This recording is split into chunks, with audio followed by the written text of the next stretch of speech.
কাল ইভিনিংয়ে আমি যখন রান্না করতে যাই, তো হঠাৎ অসাবধানতার বশে একটা কাচের গ্লাস আমার পায়ে পড়ে যায় আর প্রচণ্ড ব্লিডিং হচ্ছিল পা থেকে। আমি ডক্টরকে ফোন করি, তো ডক্টর আমায় বলে তুমি অবশ্য করেই কাল একটা টিটেনাস নিয়ে নিও। তো সেই জন্য আজ আমি টিটেনাস নিতে চলে গেছিলাম।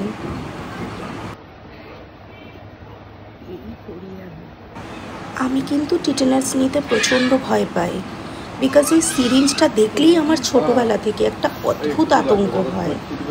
বাট আজকে তবুও নিজেকে সাহসী দেখানোর চেষ্টা করছিলাম যে আমি ভীষণ সাহসী।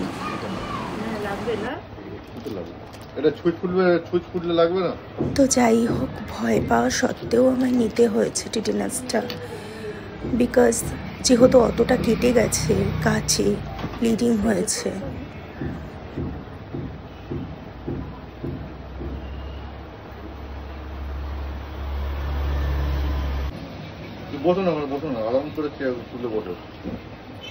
তার মধ্যে টিটেনাসটা রেডি করতে দেখে আমি উঠে দাঁড়িয়ে পড়েছিলাম ভয়ে। আমায় বললো চুপ করে তুমি আগে বসো চেয়ারে। এমনি নরমাল খাবো, কিছু দম বন্ধ করতে হবে, শক্ত করতে হবে। আস্তে আরে দিই নি এখন।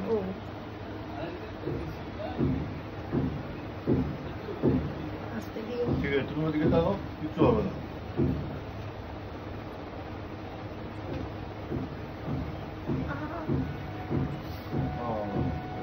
এখন লাগছে? জল লাগছে? এখনো লাগছে? আর লাগছে না? তাহলে তো হয়ে গেল। ধরো, টিপে দেবো একটু, তারপর চলবে।